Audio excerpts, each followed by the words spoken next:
Hello tout le monde, j'espère que vous allez bien. Ça y est, il est 10h30. Je suis enfin suffisamment sociable pour parler à la caméra. Moi je suis à la fois du matin et pas du matin, c'est-à-dire que j'aime bien me lever tôt, par contre faut pas me parler avant 8h30, 9h. À partir de ce moment-là, je suis sociable et je peux parler. Donc voilà, c'est pour ça que c'est compliqué un peu de vlogger le matin pour moi. Mais là, c'est bon. Donc aujourd'hui, je vais vous amener avec moi dans ma petite journée. Vu l'heure qu'il est, je vais aller m'entraîner. Je vais aller faire une petite séance jambes. Je sais pas si vous avez vu mon dernier vlog, mais j'étais en deload parce que j'étais fatiguée. Donc j'avais enlevé des séances dans ma semaine. J'avais prévu de faire 3 séances la semaine dernière. J'ai fait une séance full body, une séance haut du corps et cardio. Et ensuite, j'avais une 3e séance, donc une séance jambes que je n'ai pas faite parce que j'étais un peu malade en fin de semaine. Donc là, cette semaine, le deload est terminé. Reprise, hier j'ai eu un gros repas de famille. Donc aujourd'hui, je suis motivée pour reprendre ma petite routine habituelle avec mes 4 entraînements.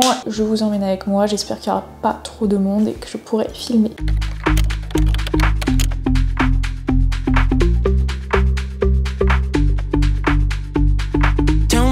You're thinking, give me what you're drinking. Tell me what you're thinking, give me what you're drinking.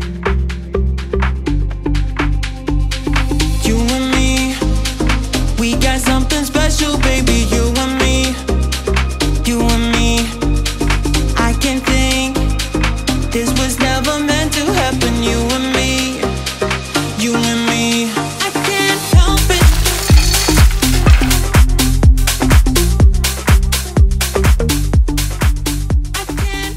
Quand je vous avais pas montré mon sapin en vidéo, il est trop beau je trouve.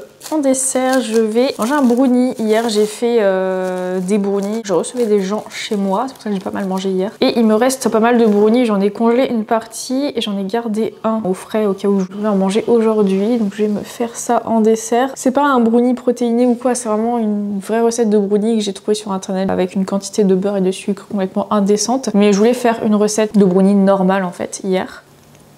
Ouais, c'est giga bon, mais c'est giga écœurant parce que c'est extrêmement gras. J'ai aucune idée des macros que ça représente ce machin, mais ça doit être pas mal. Mais du coup, ouais, hier j'ai fait un repas de famille. Et moi, les repas de famille, alors j'aime à la fois ça et pas ça. C'est-à-dire, j'aime bien être avec la famille, les proches, parler avec les proches et tout. Mais les repas de famille, ça me saoule. Parce que c'est long et parce qu'il y a trop à manger. Et je prends pas de plaisir en fait à manger lors d'un repas de famille, surtout que c'est moi qui ai fait celui d'hier. Je sais pas pourquoi, quand c'est moi qui prépare un repas et tout, j'ai une charge mentale vis-à-vis du repas, etc. J'arrive pas à l'apprécier et j'ai zéro appétit. Je me suis pas non plus goinfrée, mais vu que j'avais zéro appétit, j'ai l'impression que j'avais trop mangé à la fin du repas. En plus, en dessert, j'avais fait des brownies comme ça, donc extrêmement fat, extrêmement lourd. C'est très bon, hein, mais qu'est-ce que c'est lourd, on a l'impression d'avoir du plomb dans le ventre quand on mange ça. J'ai regretté de pas avoir fait le brownie de mon ebook Choco Addict, parce que la texture est la même, le goût est extrêmement similaire, mais il est pas écœurant parce qu'il est pas gras, et surtout quand on le mange, on n'a pas l'impression d'avoir du plomb dans le ventre. Mais bon, voilà, là je vais manger ce que je peux, parce que ça me fait de la peine de jeter en fait. Mais je pense pas que je vais tout manger, sinon je vais avoir trop mal au ventre. C'est bon quand même. Je pense aujourd'hui dans ce vlog, on va parler de flexibilité parce que là, ce brownie n'était absolument pas prévu dans mon plan alimentaire. Ceux qui savent pas, je me fais tout le temps des plans alimentaires chaque semaine en prenant les recettes de mes programmes ou pas. Là, ce midi, c'était pas spécialement les recettes de mes programmes, ce matin non plus. Je fais des plans alimentaires où je calcule tous mes macros à l'avance pour m'assurer d'être bien en termes d'apport calorique, c'est-à-dire pas trop haut, pas trop bas non plus, d'avoir un bon apport en protéines aussi, vu que je fais de la musculation. Ce truc-là était pas du tout prévu parce que j'avais pas prévu qu'il me reste du brownie au frais. J'ai plein de trucs au frigo, il me reste du fromage alors que j'en mange pas. Et les grands-parents de Gwen ont ramené du foie gras. On a du foie gras au frigo. Donc Gwen aime bien, mais je pense que c'est lui qui va s'en charger. On va parler de flexibilité parce que clairement, je vais manger des trucs qui n'étaient pas prévus. Sachez que pour moi, c'est complètement ok de manger des trucs pas prévus. Enfin, je suis totalement ok avec ça. J'ai aucun problème avec ça. Je pense que c'est intéressant d'en parler parce que je reçois pas mal de messages souvent de filles qui sont paniquées en fait quand elles mangent pas ce qu'elles avaient prévu, qui arrivent pas en fait à avoir un équilibre entre l'alimentation et au niveau de l'entraînement et au niveau du nombre de pas qu'on fait chaque jour et entre la flexibilité d'accepter des choses qui sont pas prévues, de pas culpabiliser. Moi, j'ai aucun problème avec l'imprévu, j'ai aucun problème de me faire un brownie là alors que c'est clairement pas dans mon plan alimentaire et que c'est une bombe calorique étant donné tout le beurre qu'il y a dedans. J'ai aucun problème ce soir à faire par exemple des toasts avec du pain, du foie gras, etc. en apéro avant de manger ce soir. Pareil, ça c'est pas du tout prévu dans mon plan alimentaire. J'ai aucun problème avec ça. Donc voilà, je pense qu'on va parler de ça aujourd'hui. Les amis, là il est 14 h, je viens de finir de manger. Je vais aller marcher parce que le temps il est assez incertain et je sais pas du tout s'il va pleuvoir tout à l'heure, donc autant faire mes pas maintenant. Objectif 10 000 pas comme chaque jour. C'est parti.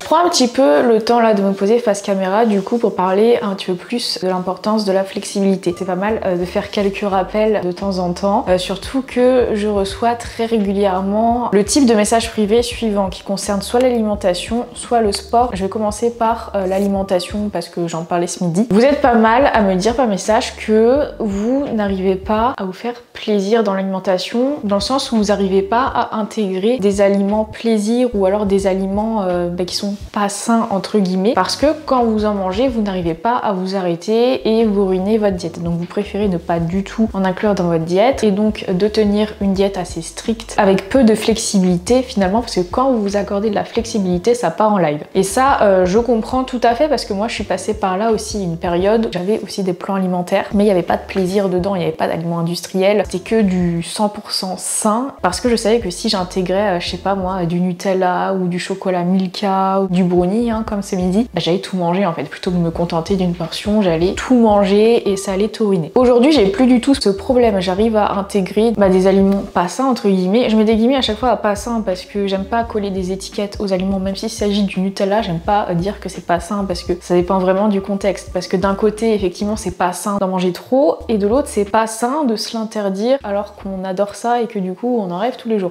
En fait, tant que vous allez vous interdire des aliments, le jour où vous allez avoir l'opportunité de manger cet aliment en question, on va prendre comme exemple le brownie. Imaginons que vous rêvez de brownie, mais à côté vous avez des objectifs physiques, vous voulez devenir plus fit, prendre du muscle, perdre du gras, etc. Et effectivement, le brownie, c'est pas l'aliment le plus fit du monde. En tout cas, le brownie avec la recette classique. Donc imaginons, vous rêvez de brownie tous les jours, mais vous ne mangez pas de brownie parce que c'est pas dans votre diète et ça correspond pas à vos objectifs. Le jour où vous allez avoir l'opportunité de manger un brownie, qu'est-ce qui va se passer? Vous allez vous dire, ok, là aujourd'hui j'ai le droit de manger un brownie donc j'en mange un. Et après vous allez vous dire mais c'est tellement bon, j'en veux d'autres, je veux en manger d'autres, et là vous allez perdre le contrôle, peut-être de vous goinfrer de brownie en fait, parce que votre inconscient va se dire ok, c'est l'opportunité du siècle pour manger un brownie. Avant j'avais peur d'en manger, demain j'aurais plus le droit d'en manger et ça pendant des mois, donc autant que je bouffe tout maintenant tout de suite. Vous faites un excès et après vous culpabilisez et vous vous dites oh là là mais j'arrive pas à me contrôler, faut vraiment pas que j'ai ce genre d'aliments à disposition, sinon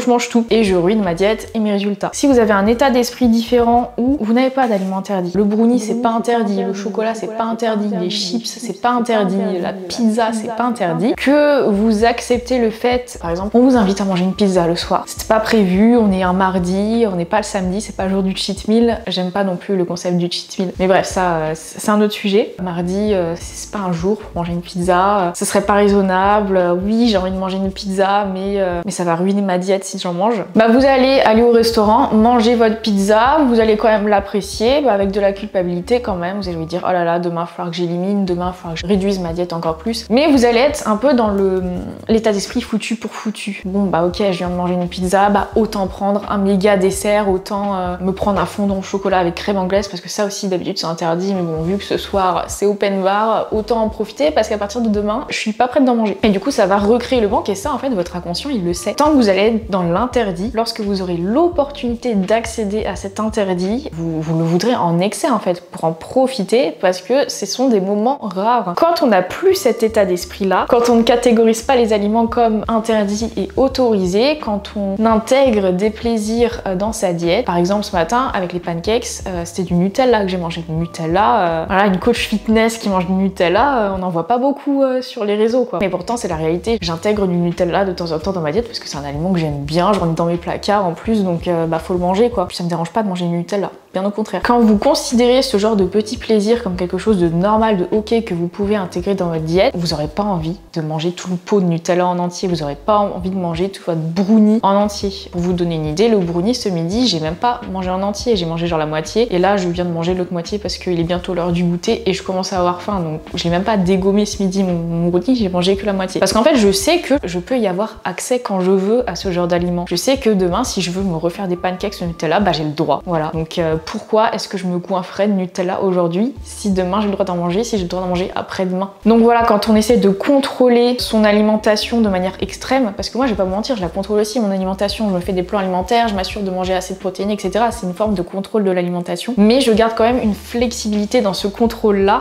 pour ne pas que le contrôle me contrôle. Ce que je veux dire par là, c'est que quand vous avez des aliments interdits, vous pensez avoir le contrôle, mais en fait c'est ces aliments qui vont vous contrôler, parce que quand vous aurez accès à ces aliments-là, là vous perdrez totalement le contrôle et votre comportement alimentaire va être contrôlé par ça. Ça pourra vous créer des troubles alimentaires, etc. Mais il y a aussi l'aspect sportif, activité physique qui entre en jeu, on va dire, dans les comportements extrêmes. Je reçois très souvent également le message, quand je poste des stories où genre je me repose, où je dis ah bah aujourd'hui je fais pas ma séance parce que je suis fatiguée, machin chose. À chaque fois j'ai au moins un message d'une personne qui me dit moi j'aimerais bien me reposer mais j'arrive pas. Sinon après je culpabilise, j'ai l'impression que je vais perdre en fait tous les efforts que j'ai fait jusqu'ici. Le fait d'être accro au sport comme ça, quitte à ignorer son besoin de repos, ça s'appelle la bigorexie en fait, c'est un trouble du comportement lié à l'activité physique. Et effectivement, lorsqu'on a un objectif, par exemple avec la musculation, oui, il faut avoir une certaine discipline dans ces séances de musculation. Si on a un programme de 4 séances par semaine, c'est bien de suivre le programme au maximum et de faire au maximum ces 4 séances par semaine. Et plus on va suivre le programme à la lettre, plus on aura de résultats. Le truc à prendre en compte, c'est qu'on n'est pas des robots et il y a des périodes où ça sera compliqué de faire ces 4 séances dans la semaine. Il y a des périodes par exemple où on peut être un peu fatigué parce que on va être malade par exemple. Il y a des périodes où on va avoir énormément de travail, on va être fatigué nerveusement et donc c'est compliqué d'en rajouter avec l'entraînement. Et puis il y a des moments où on a des imprévus, juste on a des impératifs qui font que on peut pas faire la séance qui était prévue. Et donc faut être ok avec ça aussi. Il faut avoir une certaine flexibilité à ce niveau-là dans le sens où c'est bien déjà de pas faire 6 séances par semaine, enfin un programme de 6 séances par semaine, parce que là c'est compliqué de bouger les séances de jour. Déjà avec un programme de 4 séances par semaine, si par exemple on avait prévu de faire sa deuxième séance le mardi, on peut pas, du coup le jour de repos c'est le mardi, on la décolle le mercredi. Enfin là on a une flexibilité sur l'emploi du temps, mais il faut aussi avoir, comment dire, une flexibilité s'il y a une semaine où on fait pas toutes les séances ou s'il y a une semaine où on ne fait pas de séance. Je suis d'accord que pour atteindre ses objectifs, il faut être discipliné et faire son programme au maximum, mais il faut être ok aussi avec le fait que on n'est pas des robots, que parfois c'est pas possible. Moi la semaine dernière, j'avais 4 séances par semaine qui étaient prévues à la base. Finalement j'étais fatiguée donc j'ai adapté. J'ai adapté dans un premier temps, je me suis dit je vais faire un deload, je vais réduire à 3 séances par semaine avec une intensité un peu plus faible et je reprends mon rythme normal la semaine d'après et finalement j'ai fait que 2 séances au lieu de 3. Enfin je suis totalement ok avec ça, il n'y a pas eu de culpabilité, j'ai pas non plus cherché à compenser ma diète ou je sais pas quoi. Et en fait on voit souvent sur les réseaux que discipline est supérieure à la motivation et c'est vrai qu'on a un objectif, faut pas compter que sur la motivation. Parfois il y a des moments où on a la flemme, on n'est pas motivé, ouais faut aller s'entraîner. Moi ce matin j'avais absolument pas envie d'aller m'entraîner, je suis allée m'entraîner quand même et je suis très contente d'avoir fait ma séance. Donc effectivement si on se base sur le niveau de motivation, on fait pas grand chose, on s'entraîne genre 3 fois par mois. La discipline est effectivement supérieure à la motivation. Quelque chose qui est encore supérieur pour moi c'est la flexibilité. Donc pour moi le schéma donnerait flexibilité supérieure à discipline supérieure à motivation. Au moins flexibilité et discipline sont sur le même niveau. La flexibilité c'est accepter que on peut pas faire les choses parfaitement, accepter de réadapter parfois sa semaine d'entraînement, ça nous arrange et parce que ça semble plus adéquat étant donné notre niveau de forme, etc. et notre emploi du temps. Et avoir conscience qu'on n'est pas des super-héros et que on a besoin de repos et que le repos en fait ça fait partie du processus. Quand vous me dites moi j'arrive pas à me reposer, je culpabilise quand je fais pas d'activité physique de la journée, etc. Mais en fait sachez que ça peut être totalement bénéfique pour votre corps. Selon le contexte ça peut être plus bénéfique que de vous forcer à aller faire vos 10 000 pas, plus votre séance jambes, etc. C'est sûr qu'au début c'est pas facile de dissocier la flemme de la fatigue réelle où on a besoin de repos, mais en fait quand toute l'année vous suivez bien vos entraînements à 90% du temps, les moments où vous êtes fatigué, vous sentez que vous avez besoin, je sais pas, de plus dormir, de plus vous reposer, etc.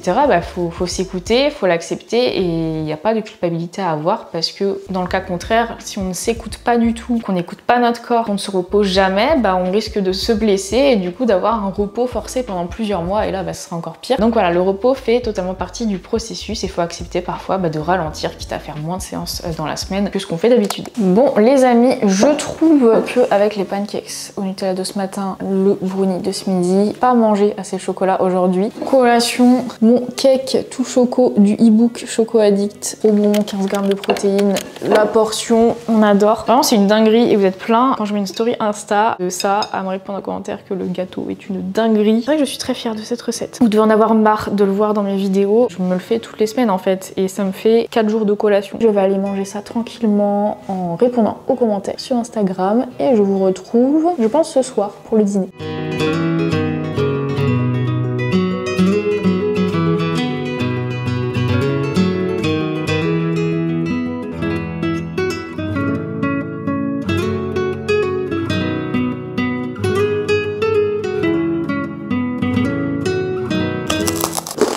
Il est 22h, je vais arrêter ce petit vlog ici. J'espère que ça vous aura plu et j'espère que le fait que j'ai parlé de flexibilité, ça vous aidera à vous diriger vers un meilleur équilibre et à arrêter de culpabiliser si vous faites pas les choses parfaitement bien, parce que c'est normal de ne pas être parfait. On ne peut pas faire les choses à 100%, mais si on les fait déjà à 80%, on a d'excellents résultats et ça peut même être bien plus productif que de vouloir tout faire comme un robot. Tout est une question d'équilibre. C'est vrai que c'est un peu bateau de dire ça, tout est une question d'équilibre parce qu'on le répète sans cesse, mais en fait voilà, faut vous dire je vais faire les choses à 80% et 20% du temps restant, j'ai le droit de me reposer quand vraiment je sens que j'en ai besoin. J'ai le droit de pas respecter mon plan alimentaire si j'ai une opportunité d'aller au restaurant ou voilà, de faire un repas qui a rien à voir avec ce qu'on avait prévu. Faut bien garder en tête que la discipline c'est important si on est à la recherche de résultats. Bien entendu, si on peut pratiquer aussi pour son bien-être et dans ces cas-là on s'en fiche un petit peu, mais si on a un objectif, effectivement, faudrait être discipliné, mais il ne faut pas oublier d'être flexible,